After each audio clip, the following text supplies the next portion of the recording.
Hi అందరికీ welcome back to my channel. ఈ వీడియోలో టాపిక్ ఏంటంటే పానీపూరి కోసం. అయితే ఈ పానీపూరి అనగానే తెలియని వాళ్ళైతే ఎవ్వరూ లేరు. అయితే ఈ పానీపూరి ఎవరు కనిపెట్టారో మీకు తెలుసా?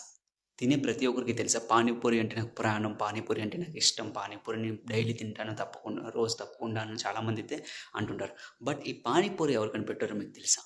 లేకపోతే పానీపూరి ఇప్పుడు వంటకమా? లేకపోతే ఎప్పుడుదో వంటకమా అని మీకు తెలుసా? సో, మీకి తెలియకపోతే మాత్రం ఈ వీడియోని తప్పకుండా స్కిప్ చేయకుండా చివరి వరకు అయితే చూడండి. అండ్ అలానే టాపిక్‌లోకి వెళ్ళిపోతే ఏంటంటే, పానీపూరి అంటూ, గప్‌చప్ అంటూ ఇలా అంటే ప్రదేశాన్ని, ప్రాంతాన్ని బట్టి ఒక్కొక్క పేరుతో ఈ పానీపూరినైతే ప్రతి ఒక్కరు తింటారు. అండ్ అలానే ఈ పానీపూరి ఈ పేరు చెప్పగానే ప్రతి ఒక్కరు నోరైతే ఊరుతుంది.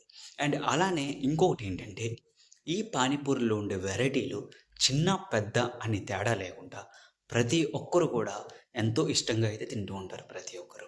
అండ్ అలానే ఇంకొకటేంటంటే, ఈ పానీపూరి అనగానే అమ్మాయిలకైతే చాలా ఇష్టం. అండ్ అలానే మీకు ఇష్టమైన ఫుడ్ ఏదో ఉంది అని ఈ రోజుల్లో అమ్మాయిలని అడిగితే మాత్రం తప్పకుండా పానీపూరి అంటారు చాలామందైతే. సో, ఈ ఈ ఫుడ్ అనేది అమ్మాయిలకనేది చాలా ఇష్టం. అండ్ అలానే ఇంకొకటేంటంటే, అసలు పానీపూరి అనేది ఇప్పటి వంటకమా? అంటే మాత్రం ఇప్పటి వంటకం అయితే కాదంట పానీపూరి అనేది. ఎప్పటినుంచో మన పురాణాలు, మహాభారతం ఉన్నప్పటి నుంచి ఈ పానీపూరి అనేదైతే ఉందంట.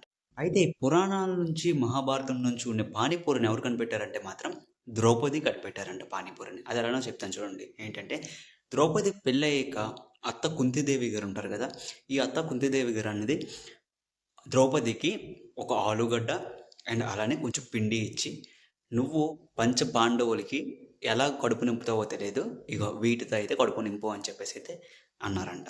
అలా అయితే ద్రౌపది అప్పుడు వాళ్ళకి పానీపూరి చేసి పంచపాండవులందరికీ కూడా కడుపు నింపిందంట. అయితే ద్రౌపది తెలివి చూసిన కుంతీదేవి ఒక వరమైతే ఇచ్చిందంట మెచ్చుకొని.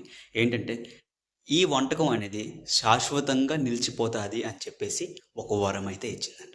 సో, అప్పటినుంచి ఈ పానీపూరి అయితే ఈ ప్రకారంగా అయితే ఉందంట. సో, ఈ పానీపూరిని మనం గప్‌చుప్ అంటూ, పానీపూరి అంటూ ఒక్కొక్క ప్రాంతం ప్రకారం ఒక్కొక్క పేరుతో మనం అయితే పిలుచుకుంటూ ఎంతో ఇష్టంగా ఈ రోజున మనం సో, ప్రతి ఒక్కరికి కూడా ఈ టాపిక్ అనేది ఇంట్రెస్టింగ్ అనిపించిందని చెప్పేసి నేనైతే అనుకుంటున్నాను. మీకు ఇంట్రెస్టింగ్ అనిపిస్తే మాత్రం ఈ వీడియోనైతే ఒక్క లైక్ అయితే చేయండి. అండ్ అలానే మీ పానీపూరి ఫ్రెండ్స్‌కి, మీ పానీపూరి లవర్స్‌కి అయితే ఈ వీడియోనైతే షేర్ చేయండి. Thank you all. బాయ్.